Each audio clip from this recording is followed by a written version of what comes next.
Just after takeoff from Washington, D.C.'s National Airport, an Air Florida jet crashes into the icy Potomac River.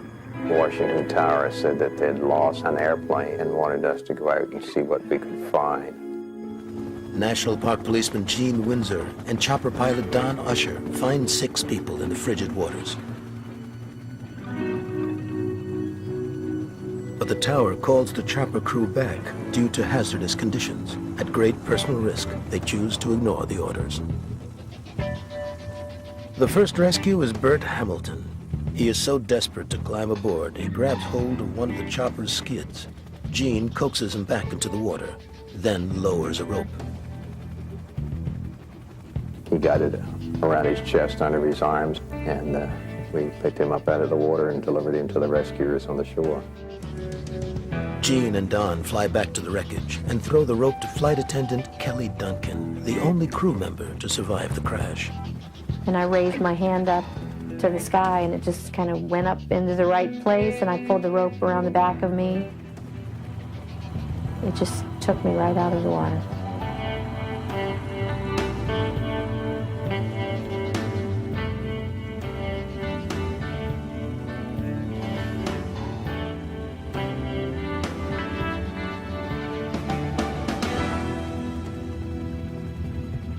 Next, Gene returns to the remaining survivors.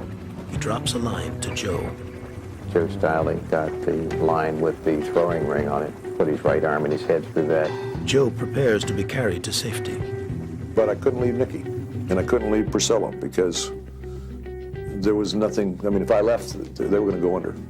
Joe decides to take the 2 women with him. I told him I needed 2 lines, so he dropped me down another line. But Joe isn't sure if a triple rescue is even possible. I was afraid he was going to try to lift us, and I was trying to calculate how that might work, but he didn't. He just towed us. Joe Stiley grabbed Priscilla Torado with his left arm, and Nikki Phelps grabbed a hold of the second rope and was holding on. We lost Nikki about halfway in. She dropped off the rope. Joe passes within inches of Nikki, but is unable to reach her. Her life preserver is now her only hope.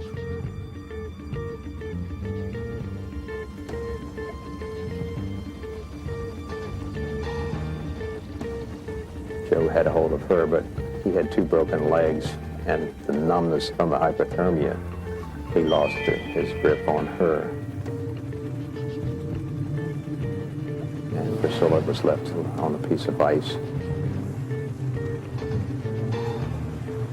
Joe reaches the riverbank and is pulled ashore by paramedics. Gene turns his attention back to Priscilla. We came back for Priscilla, and we attempted her rescue with the throwing ring. She was blinded, as we found out later, by jet fuel in her eyes. And because she was blinded, she was just groping around. She could sense that there was something in the area. Someone was there. Priscilla finally grabs onto the throw ring. The helicopter pulls her slowly through the water.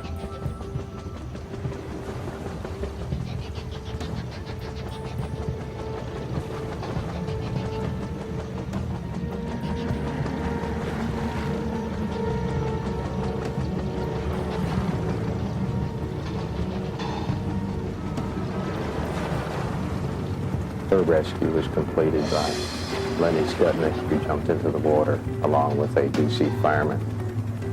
Lenny is not part of the rescue team. He is simply a bystander who has been watching from shore.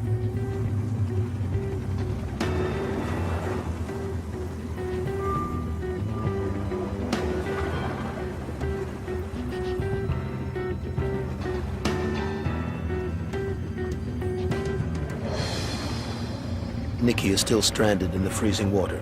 Alone and terrified, she is in desperate need of help.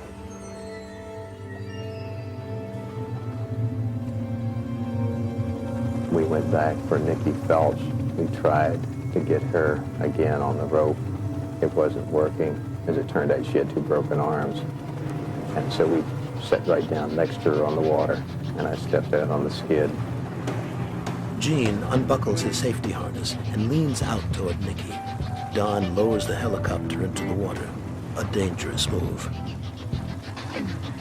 I grabbed hold of her, and she held on to me, and we flew right to shore.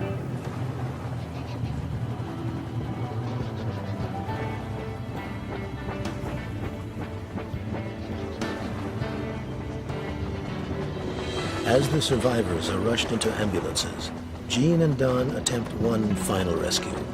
A sixth survivor, Arland Williams, has been pinned in the wreckage since the plane crashed.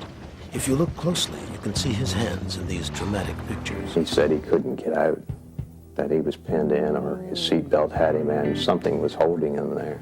3 times Arland was handed the rope, and 3 times he unselfishly passed it on to someone else. It took great courage on his part to pass it off, and I wanted a chance at repaying his courage. But before Jean can get to Arland, the wreckage shifts and sinks. Ironically, Arland had survived the plane crash, but drowned before he could be rescued.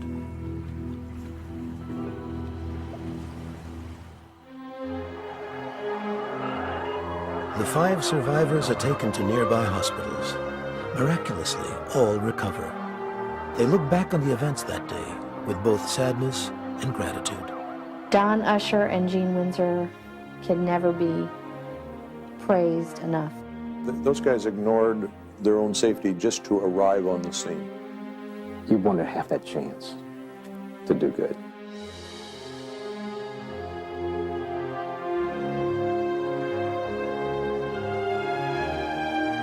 Sometime during the time I was out there, I was conscious it was my son's birthday. I really wanted to be around for some more of those. After it was completed, and I called home and talked to my wife, and I told her about the 6th man.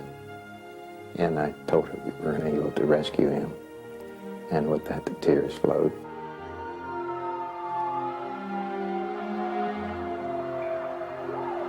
But he did save 5.